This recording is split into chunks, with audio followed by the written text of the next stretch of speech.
बालू माफिया कुछ लोग मिल करके जो योजना बना के विभाग को सरेंडर करना चाहते थे कि विभाग सरेंडर करे।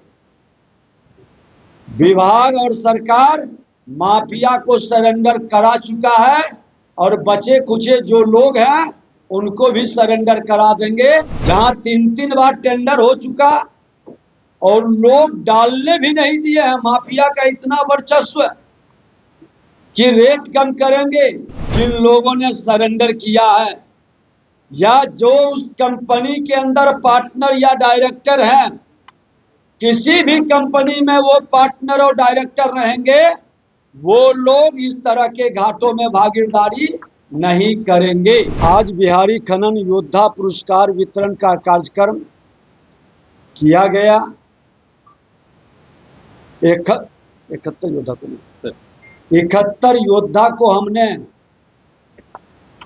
उनके पुरस्कार को उन तक पहुंचाया है। डिटेल और विवरण हम उनकी सुरक्षा को ध्यान में रखते हुए जारी नहीं करते हैं। इसके पहले माननीय मुख्यमंत्री जी के कर कमलों से ये शुभारंभ हुआ था। 10,000 रुपया बड़ी गाड़ी पकड़वाने पर और छोटी गाड़ी पकड़वाने पर 5,000 रुपया। आज हम उस बिहारी खनन योद्धा को हृदय से आभार और धन्यवाद व्यक्त करते हैं। आज कई हमारे डिजिटल योद्धा सोशल मीडिया के, प्रेस मीडिया के बंधुओं के द्वारा बिहार के अंदर अवैध खनन ओवरलोडिंग बंद कराने में उनकी बड़ी भूमिका रही है और मैं उनका फिर से हृदय से धन्यवाद देते हैं कि आज ऐसे लोगों के कारण यह कहते हुए मुझे गर्व हो रहा है कि देश में बिहार पहला राज्य है जहां ओवरलोडिंग लगभग बंद है और अवैध खनन भी बड़ी गाड़ी अब नहीं के बराबर पकड़ा रही है।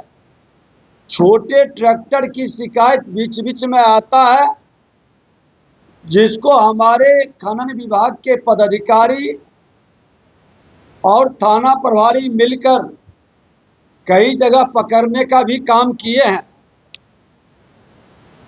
हम अभी आपको बता दें कि आज इसका परिणाम है कि जहां 2021-22 में 1600 करोड़ हमको राजस्व प्राप्त होता था, वहां 25-26 में 24-25 में हमने 3500 करोड़ से ऊपर राजस्व प्राप्त किया। और इस बार हमारा लक्ष्य है कि हम उससे भी ज्यादा राजस्व प्राप्त करें। 3800 करोड़ का लक्ष्य है और आपको यह बताते हुए मुझे खुशी हो रही है कि लगभग 3000 करोड़ से ज्यादा का लक्ष्य हमने प्राप्त कर चुके हैं। अभी हमारा मार्च माह का जो गोल्डन पीरियड होता है वो बाकी है, जिसमें विभाग के द्वारा 200 से 300 करोड़ आने की उम्मीद है और वर्क डिपार्टमेंट से भी लगभग 500 से 600 करोड़ आने का हमें उम्मीद है। तो इस बार भी हम लक्ष्य प्राप्त करेंगे। उन लोगों के मानसिकता जिन लोगों ने 78 घाट सरेंडर कर दिया। 4-5 साल के लिए घाट का टेंडर होता है और उन्होंने साल 2 साल काम करके 78 घाट सरेंडर किया, जिसमें लगभग 700 करोड़ से ऊपर का मेरा विभाग का नुकसान उन्होंने किया। और ऐसे लोगों के बावजूद हम अपने लक्ष्य को प्राप्त करने की ओर सरकार कदम बढ़ा रही है। मैं अपने पदाधिकारियों को, अपने सचिव निदेशक सभी को धन्यवाद देते हैं कि पूरी सजगता के साथ आप लक्ष्य को प्राप्त करें। मुझे यह बताते हुए कि जिन लोगों ने घाट बंद करने का कारण दिया, बड़ा आश्चर्यजनक है कि मुझे नुकसान हो रहा है। नुकसान का कारण कि ये लोग बहुत ज्यादा रेट में डाक बोला था, डाक की बोली लगाया था इस उम्मीद के साथ कि नाजायज अवैध खनन से हम पूरा कर लेंगे। लेकिन बिहार सरकार, बिहार के माननीय मुख्यमंत्री जी के नेतृत्व में जो खनन पॉलिसी हमने लाया और विभाग की शक्ति के कारण वो अवैध खनन ओवरलोडिंग बंद हुआ। अब जिसके कारण उनको घाटा लग रहा है, वह घाटा की भरपाई वो सरेंडर करके अपने घाटे को बचाना चाहते हैं। ऐसे लोगों को हम लोग चिन्हित कर रहे हैं और उनका सिक्योरिटी मनी तो जब्त करेंगे ही। कुछ जगह तो पूरे सुनियोजित ढंग से कुछ बालू कारोबारी तो हम नहीं कहेंगे, बालू माफिया कुछ लोग मिल करके जो योजना बना के विभाग को सरेंडर करना चाहते थे कि विभाग सरेंडर करे। विभाग और सरकार माफिया को सरेंडर करा चुका है और बचे कुचे जो लोग हैं उनको भी सरेंडर करा देंगे। हमने एक पॉलिसी तय कर रहे हैं कि जिन लोगों ने घाट सरेंडर किया है, जिलाधिकारी के नेतृत्व में हमारे डीएमटीएफ जिला खनन टास्क फोर्स, जिसके अंदर डीएम, एसपी, एसडीओ, एसडीपीओ, सभी कार्यपालक अभियंता, खनन पदाधिकारी मिल बैठ के रेट तय करते हैं। जहां 3 बार टेंडर हो चुका और लोग डालने भी नहीं दिए हैं। माफिया का इतना वर्चस्व कि रेट कम करेंगे तो सरकार निश्चित तौर पर हम बंद पड़े घाटों का निबता निकालेंगे। रेट हम रिवाइज करने का अधिकार जिलाधिकारी को दिए हैं कि वो प्रस्ताव दे, लेकिन वो लोग उसमें भाग नहीं लेंगे जिन लोगों ने सरेंडर किया है या जो उस कंपनी के अंदर पार्टनर या डायरेक्टर हैं। किसी भी कंपनी में वो पार्टनर और डायरेक्टर रहेंगे, वो लोग इस तरह के घाटों में भागीदारी नहीं करेंगे। करने का अपने विभाग में अपने पदाधिकारियों से आग्रह किया है। इसके अलावे एक नया जो ट्रांजिट चालान का हमने कई बार आप लोगों से चर्चा किया, अब वह जमीन पर उतरने वाला है। कैबिनेट से भी पास हो चुका है और हमारी भी स्वीकृति मिल चुकी है। सीमा पर सीसीटीवी से निगरानी का काम भी शुरू होगा। सीमावर्ती जिलों की जवाबदेही भी बढ़ेगी। लापरवाही जो करेंगे सख्त कार्रवाई होगा और हमारा राजस्व भी बढ़ेगा। लघु खनिजों को परिवहन को पारदर्शी व्यवस्थित बनाने के लिए हमने बड़ा निर्णय लिया है।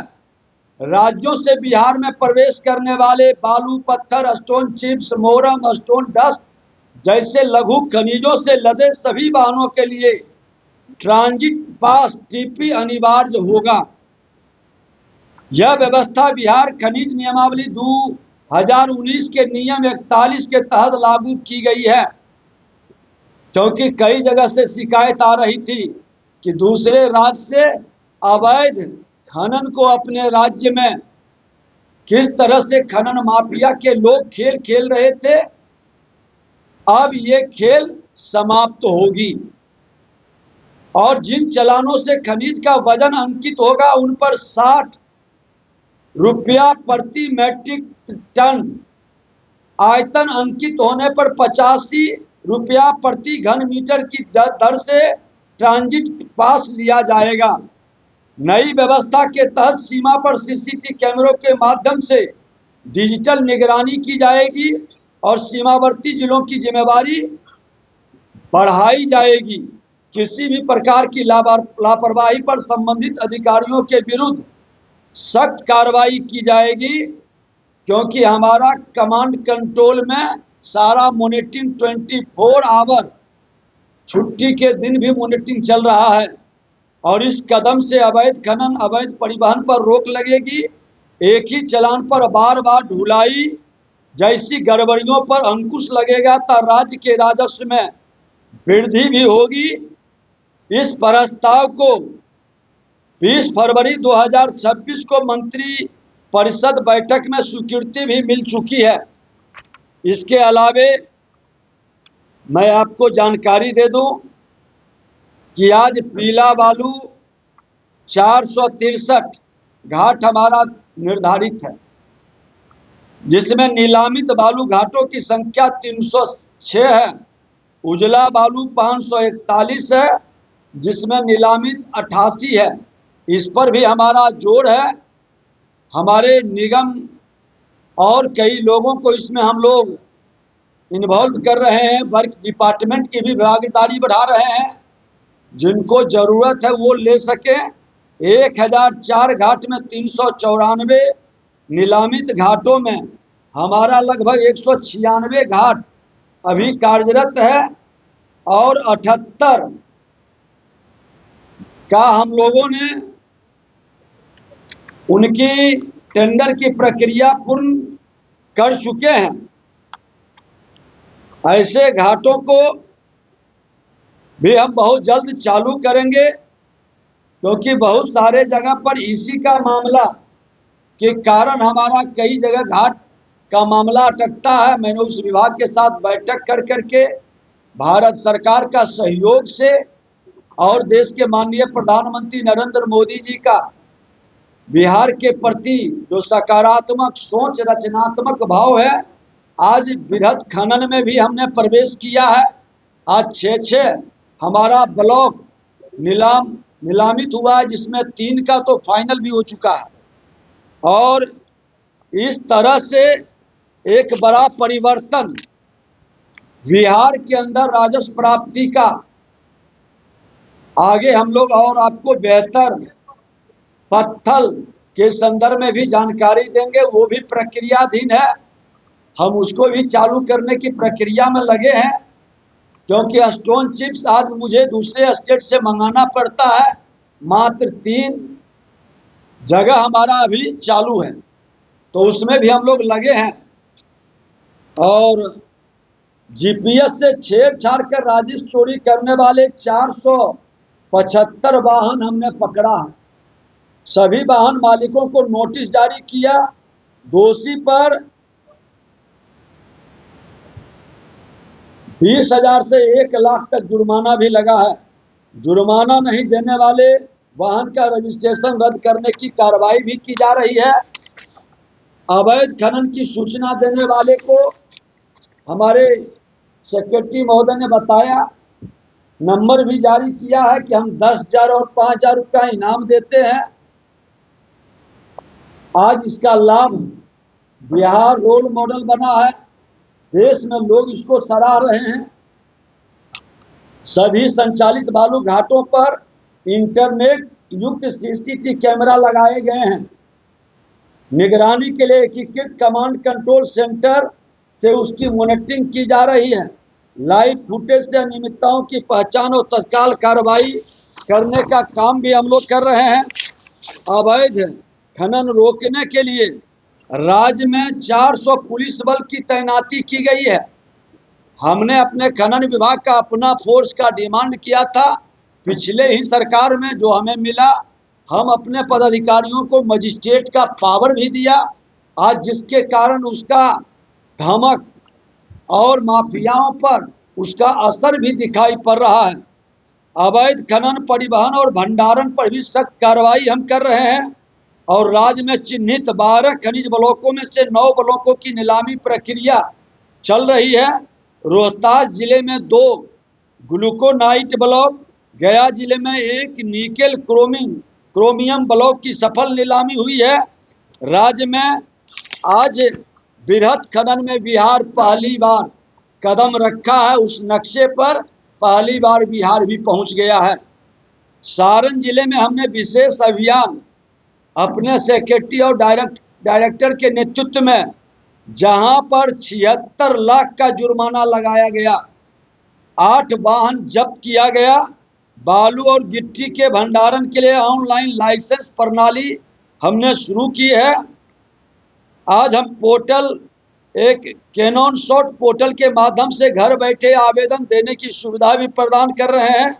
अवैध भंडारण पर जुर्माना और प्राथमिकी की व्यवस्था भी लगा रहे हैं। कमजोर प्रदर्शन पर 8 जिलों के खनिज विकास पदाधिकारी से हमने स्पष्टीकरण भी मांगा है। बालू, पत्थर और ईंट से होने वाले राजस्व पर विशेष फोकस है। घाटों की नीलामी और संचालन की नियमित समीक्षा पारदर्शिता के साथ कर रहे हैं। पटना और वैशाली के 9 बालू घाट BSRDCL को आवंटित किए हैं। ये पहली बार एक नया पहल हमने किया है कि जो विभाग वर्क डिपार्टमेंट बालू का, गंगा बालू हो या पीला बालू हो, वो अगर जो घाट लेना चाहेगा तो मैं घाट आवंटित करूंगा। हमारे खनन के नियम के अनुसार वो काम करेंगे। और आज 9 घाट हमने दिया है BSRDCL को और ये लोग काम कर रहे हैं। JP गंगा पथ परियोजना, भद्रघाट दीदारगंज 4 लेन, दीदारगंज फतुहा बख्तियारपुर सड़क परियोजना को निर्माण सामग्री उपलब्ध कराने के लिए ये लोग लिए हैं। हर जिले में भूमाफियाओं की सूची हमने तैयार करवाए हैं। फर्जी दस्तावेज से जमीन कब्जवाने वालों पर भी कार्रवाई हो रहा है और मिली भगत करने वाले अधिकारी कर्मियों पर भी सख्त कार्रवाई। एक संजोग है कि आज माइंस खनन माफियाओं का एक बड़ा जमात, और ये अपना पैसा इन्वेस्ट करते थे जमीन में, तो राजस्व विभाग भी मेरे ही जिम्मे है। तो खनन माफिया और जमीन माफिया दोनों को हम लोग चिन्हित कर रहे हैं और उसकी सूची तैयार करवा रहे हैं। अवैध खनन पर पूर्ण नियंत्रण का मेरा लक्ष्य है। खनिज राजस्व में वृद्धि का, पारदर्शी तकनीकी आधारित निगरानी का और वैध खनिज व्यापार को बढ़ावा देने का, और छोटे लघु सीमांत लोगों के लिए भी हम लोग विचार कर रहे हैं कि कैसे उसको हम बेहतर कर सकें। आज इंस्पेक्टर राज जो इस विभाग के अंदर चलता था, उसको खत्म करने का हमने प्रयास किया। आम लोग अपने जमीन से अपना मिट्टी लाते थे, लोग उनको परेशान करते थे। आज हमारा विभाग उन लोगों का अपने खेत से, अपने जमीन से मिट्टी लाकर अपने घर के उपयोग के लिए, अपने खलिहान के उपयोग के लिए, अपने पर्सनल उपयोग के लिए, उस पर कोई खनन विभाग कार्रवाई नहीं करेगा।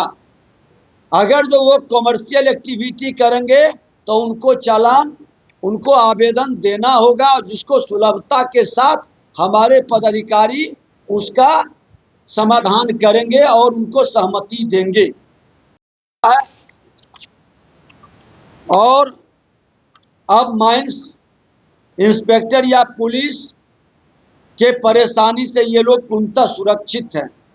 भाता हमने उतना ही नहीं, सार्वजनिक काम, आज पर्व त्योहार या सामाजिक काम में अगर जो कोई बालू या मिट्टी वहाँ के पदाधिकारियों को सूचित करके उपयोग करते हैं तो उनका भी भयादोहन नहीं होगा। जिलाधिकारी को हमने निर्देशित किया है कि ऐसे कार्य में, क्योंकि आज हमारे बिहार के अंदर बहुत सारे ऐसे पर्व त्योहार होते हैं जहां पवित्र नदियों की मिट्टी का, बालू का उपयोग होता है, उन गरीबों को परेशान न करे, इसके लिए ये सुविधा बिहार सरकार ने मुफ्त में उनकी सेवा प्रदान की गई है।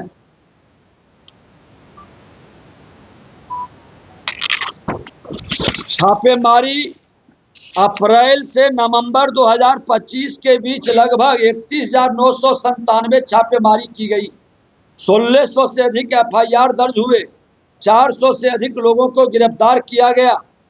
और आज पुलिस बल की तैनाती और CCTV निगरानी में हमने साफ शब्दों में कहा है कि अवैध खनन वाले हॉट स्पॉट पर निगरानी के लिए गृह विभाग से जो 400 अतिरिक्त पुलिस कर्मियों की मांग हमने किया, सीधे माइनिंग विभाग के अंदर वो काम करेंगे। कोई भी थाना हमारे माइंस ऑफिसर्स के बिना अपने थाना से गुजरने वाले गाड़ियों की जांच का वातावरण बनाकर गाड़ी वाले को परेशान नहीं करेंगे, जब तक खनन विभाग के पदाधिकारी उनको पत्र या उनको ये आग्रह न करें, क्योंकि इससे वातावरण दूषित होता था। हर सड़क पर लोग तहसीलदारी का माहौल जो बनता था आज लगभग समाप्त है। आज डिजिटल सर्विलांस बालू घाटों और डिपो की ओर से जाने वाली रास्तों पर CCTV कैमरे लगाए गए हैं। कुछ रास्ते पर जो शिकायत आई है वहां भी लगाने का निर्देश हमने दिया है, ताकि ट्रकों की आवाजाही पर पटना मुख्यालय से नजर रखी जा सके।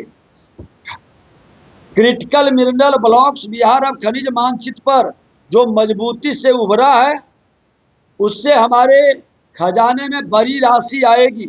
बंद खदानों की निगरानी को भी हमने, अब बहुत लोग सरेंडर कर करके अब बंद खदान से बालू की उगाही करने में लगे हैं। हमने कहा है जिलाधिकारी को और अपने विभाग के खनन पदाधिकारी को कि ऐसे फ्लाइंग स्क्वाड तैयार कर आप रैंडम छापा मारें और जो बगल में चला रहे हैं उनकी भी जिम्मेवारी तय करेंगे, ताकि वो मॉनिटरिंग करे।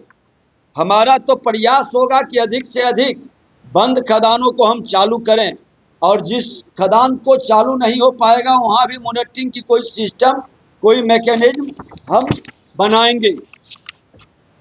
आज मजदूरों के कल्याण के लिए पहचान पत्र, ईंट भट्टों और बालू घाटों पर काम करने वाले मजदूरों के लिए पहचान पत्र अनिवार्य किया गया है, ताकि उन्हें सरकारी कल्याणकारी योजनाओं और रोजगार संबंधी लाभ मिल सके। देश के प्रधानमंत्री नरेंद्र मोदी जी का, बिहार के मुख्यमंत्री नीतीश कुमार जी का जो सोच है गरीबों के उत्थान और कल्याण का, उस भाव को हमने आज एक वातावरण, जब उनका पहचान पत्र देंगे और हमारे हर जिले के अंदर जो पैसे डिस्ट्रिक्ट माइनिंग फंड जो हमारा जमा होता है वो हमारे मजदूरों के और उनके परिवार के, उनके बच्चे के मद में खर्च हो। ये पॉलिसी और ये नीतिगत हम अपने विभाग से निर्देश जारी करेंगे, ताकि इसका लाभ हमारे उस कार्य में लगे हुए लोगों को मिल सके। आज सरकार का 100 दिन का ये उपलब्धि कहीं ना कहीं माइंस डिपार्टमेंट के अंदर फिर से एक बार बिहारी खनन योद्धा, आप सभी प्रेस मीडिया के बंधुओं, डिजिटल योद्धाओं को हम हृदय से आभार व्यक्त करते हैं कि आपके सहयोग से और आपके सहयोग आगे भी मिलते रहे। हम आपका सम्मान आगे भी करते रहेंगे। आप माइंस डिपार्टमेंट को बिहार के लिए अभिशाप नहीं, वरदान बनाने में एक बड़ी भूमिका निभाए हैं, और यह डिपार्टमेंट अपने राजस्व के उच्चतम लक्ष्य को प्राप्त कर सके, यही हमारी शुभकामना है। और अपने मुख्यमंत्री प्रधानमंत्री जी के नेतृत्व में बिहार अपने सीमावर्ती जिलों के अंदर बृहद खनन के ओर कदम बढ़ाने के लिए जो प्रयास कर रहा है उसमें सफलता मिले, उसमें आपका सहयोग मिले, यही शुभकामनाओं के साथ बहुत बहुत धन्यवाद। Followup.in, like, share and subscribe. www.thefollowup.in